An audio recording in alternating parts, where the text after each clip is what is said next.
কিছু কিছু ব্যাপার আছে যেগুলোতে রোজা ভাঙে না, কিন্তু আমাদের মধ্যে ব্যাপক সংশয় তৈরি হয়, কনফিউশন তৈরি হয় যে আসলে কি রোজাটা ভাঙলো কিনা। সেগুলো কি আমরা এবার সেগুলো শুনবো। 3 নম্বর সাব পয়েন্টটা তো ক্লিয়ার যে কিছু কিছু কাজ আছে যেগুলো করলে আসলে রোজা ভাঙে না। Things or actions that don't invalidate the fast, এটা আপনার রোজা ভাঙবে না। সেগুলো কি? এক নম্বর হচ্ছে ভুল করে যদি কেউ খায়, যেটা আমাদের আগের পয়েন্টে আমি ক্লিয়ার করে দিয়েছি, অথবা জোর করে যদি কাউকে খাওয়ানো হয়, তার রোজা ভাঙবে। তার রোজা পূর্ণ করে, তার রোজা ভেঙে গেছে মনে করে সেজন্য খাওয়া শুরু না করে, সেজন্য রোজা পূর্ণ করে। কারণ ফাইন্নামা আতআমাহুল্লাহু ওয়া সাখা, কারণ আল্লাহই তাকে খাইয়েছে, আল্লাহই তাকে পান করিয়েছে। কিন্তু ভুল করে খেয়ে ফেলছেন, এটা তো আপনার হাতে ছিল না। তাহলে ভুল করে খেলে তার রোজা ভাঙবে না, কাজা কাফারা কিছুই লাগবে না, জাস্ট ইউ কন্টিনিউ ইউ সিয়াম। ওকে। 2 নাম্বার হচ্ছে এটা বিবাহিতদের জন্য, যেহেতু মোস্ট অফ দ্য অডিয়েন্স আর 18+, কোনো অসুবিধা নাই। আর ইসলামে কথাগুলো আসলে বাঁচতে হলে জানতে হবে না। সেটা হচ্ছে আমরা শুনেছি যে বিবাহিতরা ফিজিক্যাল ইন্টারকোর্স যদি করে, দেহ থেকে সিমেন আউট হলে রোজা ভেঙে যায়, কিন্তু স্বাভাবিক মেলামেশাতে রোজা ভাঙে না। কিস করা, হাগ করা হাজবেন্ড ওয়াইফের মধ্যে, এই যে সখ্যতা, এই ব্যাপারগুলো যদি দিনের বেলায় ঘটে, এতে রোজা ভাঙে না। ব্যাপারটা বুঝতে পেরেছেন না সবাই?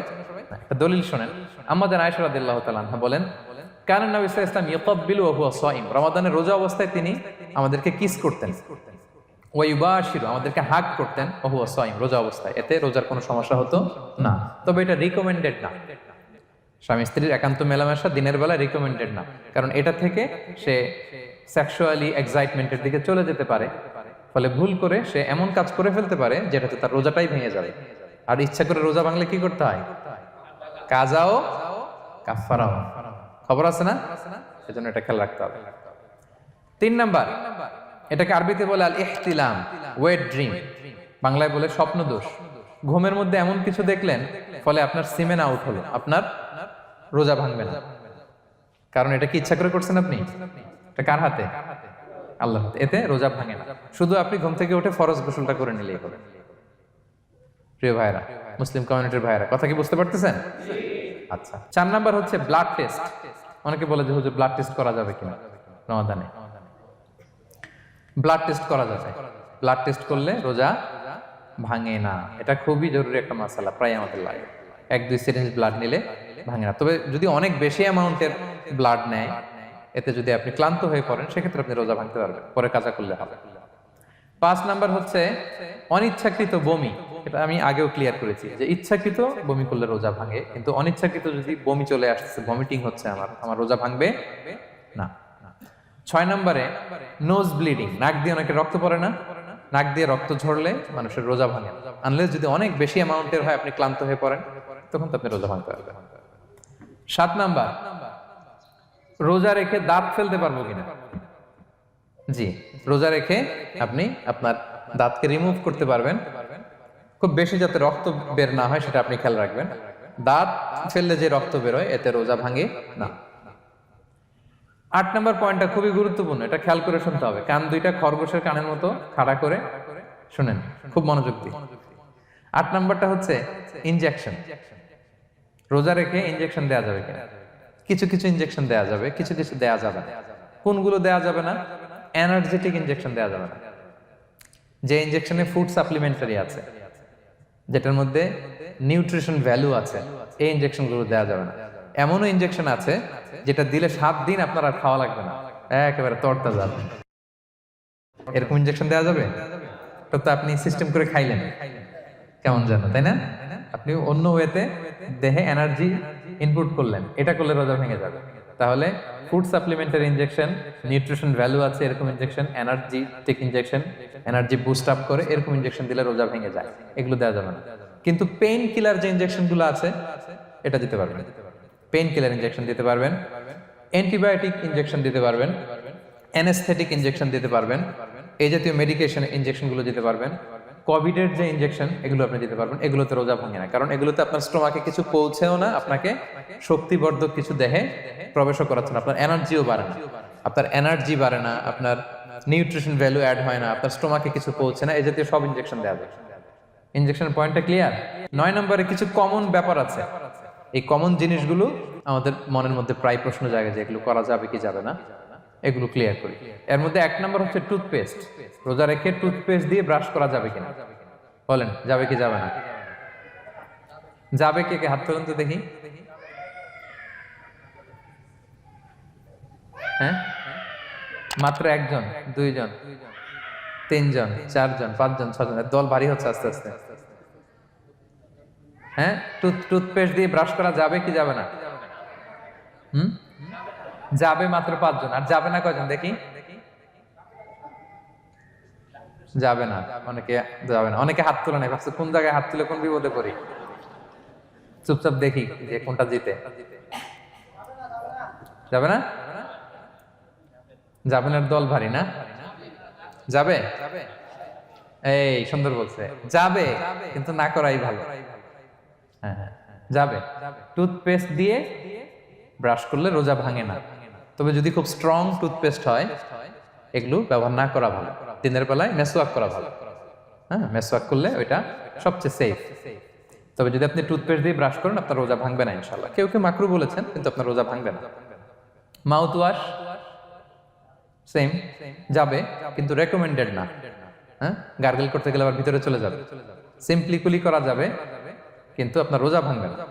কিন্তু দিনের বেলায় আমরা টুথপেস্ট, মাউথ ওয়াশ এগুলো ইউজ না করে কোনটা সাজেস্ট করি? কোনটা? মেসওয়াক করেন তো আপনারা? রাসূল সাল্লাল্লাহু আলাইহি ওয়াসাল্লাম বলেছেন, আমার উম্মতের জন্য যদি কষ্ট না হয়ে যেত আমি প্রত্যেক নামাজের আগে মেসওয়াক করা ফরজ করে দিয়ে যেতাম।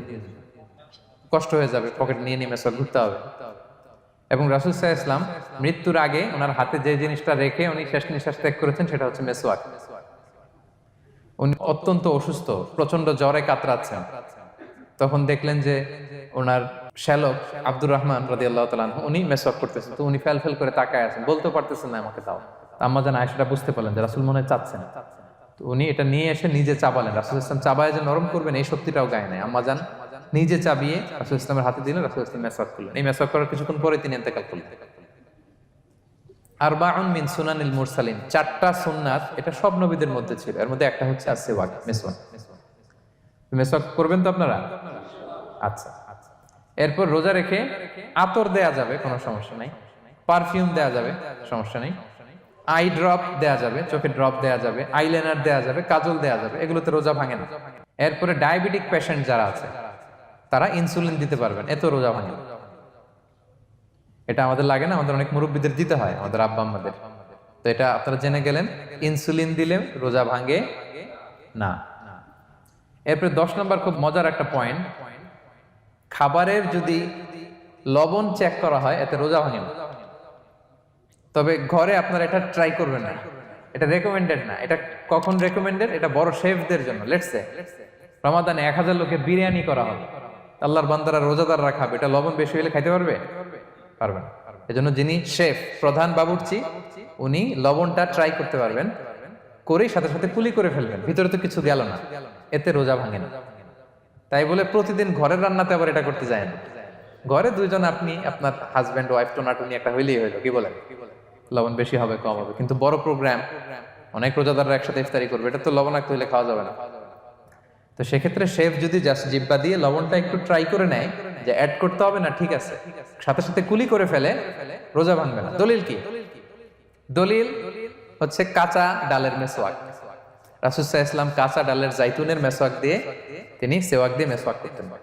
তো কাঁচা জাইতুনের আপনারা মেসওয়াক করছেন, এটা কিন্তু অনেক লবণাক্ত, সল্টি, এটার মধ্যে একটা ঝাঁঝালো ভাব আছে। তো এটা আপনার জিহ্বায় লাগলে কি রোজা ভেঙে যায়? ভাঙে না। এবং আপনি যদি সমুদ্র অঞ্চলে সফর করেন, সমুদ্রে লেটস সে 1 মাসের, আমাদের এই যে বাংলাদেশে তো এখন এই কি বলে প্রায় 7 লক্ষ টাকা করে দিছে আমাদের হাজিদের জন্য, হজ করতে হলে প্রায় 7 লক্ষ টাকা লাগবে। তো এরকম ঘোষণাও দেখলাম যে নেক্সট ইয়ার থেকে সমুদ্র পথে যাওয়া যাবে কম খরচে।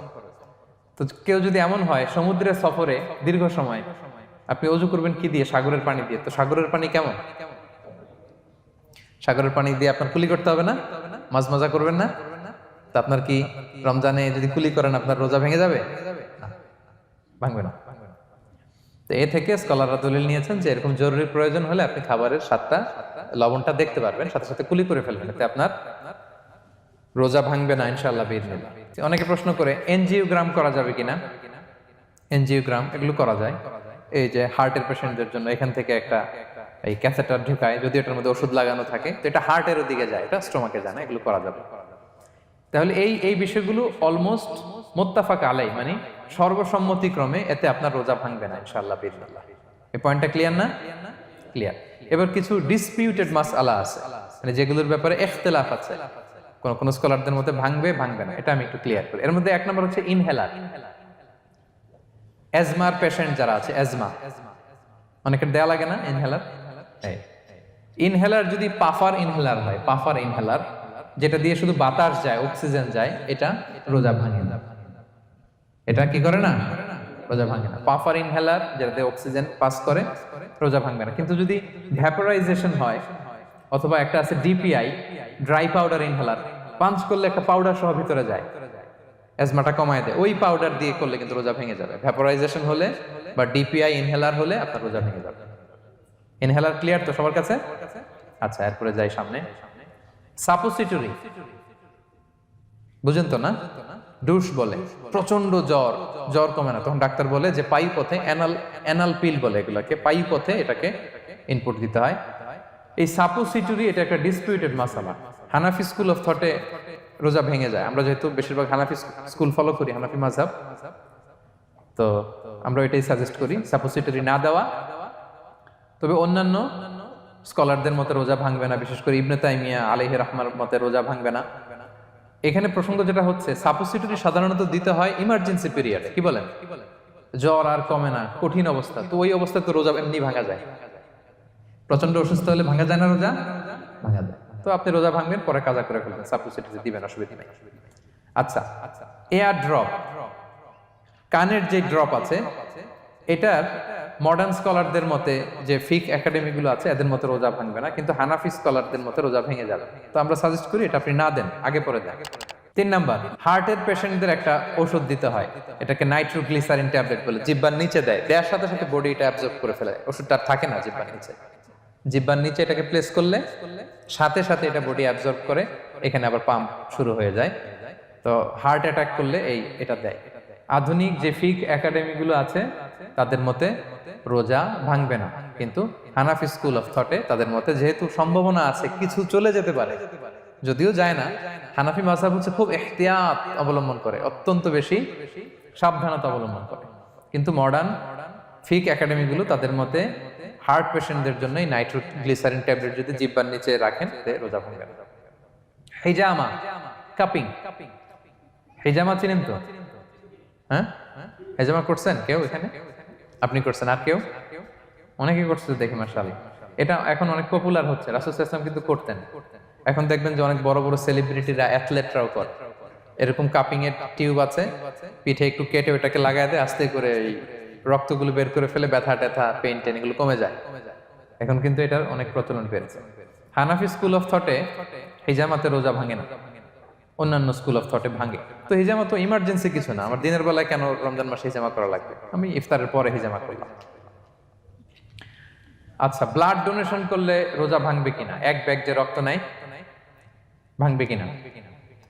হাম্বালি মাযহাব অনুযায়ী ভেঙে যায়, হানাফি মাযহাব অনুযায়ী ভাঙে না। আমরা হানাফি স্কুল ফলো করি, সো আপনি ব্লাড ডোনেট করতে পারবেন, ভাঙবে না। তবে অনেক ব্লাড ডোনেট করার কারণে যদি আপনি অসুস্থ হয়ে যান, দুর্বল, ওই অসুস্থতার কারণে আপনি ভাঙতে পারবেন। তবে এটা রেকমেন্ডেড, যদি ব্লাডের কারণে মুমূর্ষু রোগীর জীবন যায় অবস্থা, তখন অবশ্যই আপনি ব্লাড ডোনেশন করবেন, যাতে করে একজন মুমূর্ষু রোগী জীবন ফিরে পায়।